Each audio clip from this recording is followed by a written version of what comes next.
ঘরে থাকা উপকরণে বিয়েবাড়ির স্বাদে স্পেশাল রোস্ট। এই রোস্ট রান্না করতে লাগবে না কোনো ধরনের রোস্টের মশলা, সেই সাথে লাগবে না টক দই, বাদাম বাটা, পোস্ত বাটা, জয়ফল, জয়ত্রী আরও অনেক ধরনের দামি দামি মশলা। আজকের রোস্টটা একটু স্পেশাল আর অনেক বেশি সহজ। রোস্ট রান্নার জন্য প্রথমেই একটা পাত্রে 1 কাপের মতো রান্নার তেল দিয়ে নিয়েছি।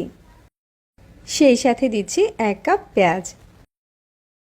পেঁয়াজটাকে মিডিয়াম আঁচে ভেজে বেরেস্তা করে নিব। আর এই তেলটা দিয়েই পরে আমরা চিকেনগুলোকে ভাজবো। মিডিয়াম হিটে পেঁয়াজগুলোকে ভেজে বেরেস্তা করে নিয়েছি। হাই হিটে বেরেস্তা তৈরি করলে বেরেস্তাগুলো পুড়ে যেতে পারে আর এর টেস্টটা নষ্ট হয়ে যাবে। এবার বেরেস্তাগুলোকে তেল ঝরিয়ে উঠিয়ে নিব। রোস্ট রান্নার জন্য স্পেশাল একটা মশলা বানিয়ে নিব। এর জন্য 1 কাপ নিয়েছি পেঁয়াজ বেরেস্তা। বাকি পেঁয়াজ বেরেস্তাগুলোকে রেখে দিয়েছি রান্নার শেষে গার্নিশিং করার জন্য। 2 চামচ নিয়েছি সাদা গোলমরিচ, চাইলে এখানে কালো গোলমরিচটাও ব্যবহার করতে পারেন। 6টার মতো নিয়েছি সবুজ এলাচ আর মিডিয়াম সাইজের 1 টুকরা দারুচিনি নিয়েছি। 4-5টার মতো নিয়েছি লং আর 4টা নিয়েছি কাঁচামরিচ। 3 টেবিল চামচ নিয়েছি টমেটো কেচাপ। এই সব কিছু একসাথে ভালো করে পেস্ট করে নিব। অন্য একটা বাটিতে 1/2 কাপ নিয়েছি গুঁড়া দুধ। 1/2 কাপ লিকুইড মিল্ক দিয়ে ভালোভাবে মিশিয়ে নিচ্ছি। 2 টেবিল চামচ দিচ্ছি লেবুর রস অথবা ভিনেগার। লেবুর রস দেওয়ার পরে নেড়েচেড়ে মিশিয়ে এটাকে একটা সাইডে রেখে দিব। পরে এটা রান্নাতে ব্যবহার করব। রোস্ট রান্না করার জন্য আমি এখানে 6 পিস চিকেন নিয়েছি। লাইভ অবস্থাতে এগুলোর ওজন ছিল 900 গ্রাম করে। তারপর এর সাথে 1 চামচ লবণ দিয়ে দিচ্ছি। 1.5 চামচ দিচ্ছি লাল মরিচের গুঁড়া। চাইলে এখানে সামান্য জর্দার রঙও ব্যবহার করতে পারেন, তাহলে রোস্টটাতে খুব সুন্দর একটা কালার আসবে।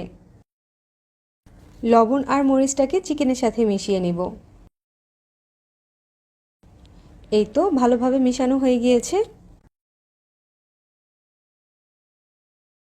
বেরেস্তা ভাজা বাকি তেলটাকে গরম করে চিকেনের পিসগুলোকে দিয়ে দিয়েছি।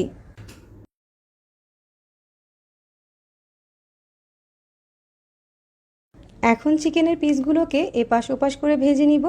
খুব বেশিক্ষণ না, 2-3 মিনিটের মতো ভেজে নিব। বেশিক্ষণ চিকেনগুলো ভাজলে কিন্তু হার্ড হয়ে যাবে। এখন এগুলো ভাজা হয়ে গিয়েছে, এগুলোকে তেল থেকে উঠিয়ে নিচ্ছি। কড়াইতে থাকা বাকি তেলের সাথে দিয়ে দিচ্ছি 2-3 টুকরা দারুচিনি আর 2টা এলাচ। 2টা তেজপাতাকে ছিঁড়ে দিয়ে দিয়েছি। মশলাটাকে একটু নেড়ে চেড়ে দিয়ে দিচ্ছি 1 টেবিল চামচ রসুন বাটা আর 2 টেবিল চামচ আদা বাটা।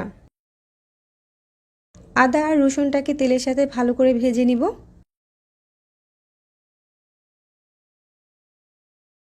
লবণ দিচ্ছি পরিমাণ মতো আর লাল মরিচের গুঁড়া দিয়েছি 2 চামচ। ঝালটা নিজের পছন্দ অনুযায়ী দিতে পারবেন।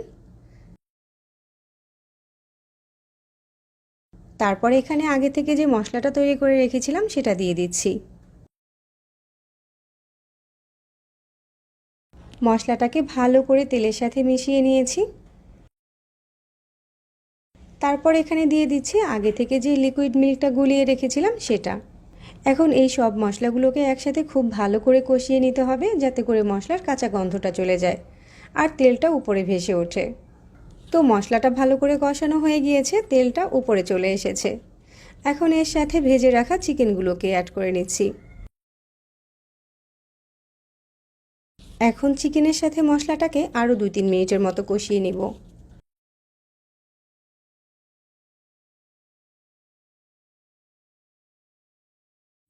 যখন চিকেনটা ভালোভাবে কষানো হয়ে যাবে তখন এখানে দিয়ে দিচ্ছি 1.5 কাপ পরিমাণ পানি।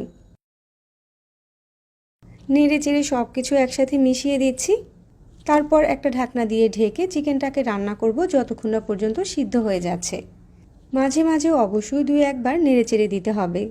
প্রায় 15 মিনিট রান্না করার পরে ঢাকনাটা খুলে নিয়েছি। ঝোলটা পুরোপুরি শুকিয়ে গিয়েছে। রোস্টে সুইটনেসের জন্য দিয়ে দিচ্ছি 1 চামচ চিনি। চাইলে কিন্তু চিনিটা বাদও দেওয়া যাবে। আমাদের রোস্ট রান্না এখন প্রায় শেষের দিকে। এই সময়ে কয়েকটা আস্ত কাঁচামরিচ দিয়ে দিচ্ছি। এটা ঝালের জন্য না, জাস্ট ফ্লেভারের জন্য।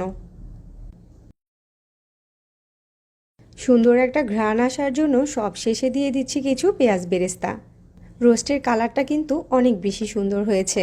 আমাদের রোস্ট এখন একদম রেডি। চুলা থেকে নামিয়ে পরিবেশন করব। এই রোস্টের স্বাদটা কোনো অংশে বিয়েবাড়ির রোস্টের চেয়ে কম না। কোনো রকম রোস্টের মশলা ছাড়াই সহজে এভাবে একটা স্পেশাল রোস্ট আপনিও তৈরি করতে পারেন, বিশেষ করে যারা নতুন রাঁধুনি আছেন আর যারা ঝাল রোস্ট খেতে পছন্দ করেন। আশা করছি সহজেই রোস্ট রান্নার রেসিপি সবার কাছে ভালো লেগেছে। রেসিপি ভালো লাগলে চ্যানেল সাবস্ক্রাইব করবেন আর ফেসবুক পেজটাতেও ফলো দিয়ে রাখবেন। এতক্ষণ ধরে রেসিপি দেখার জন্য সবাইকে ধন্যবাদ জানিয়ে এখানেই বিদায় নিচ্ছি। আল্লাহ হাফেজ।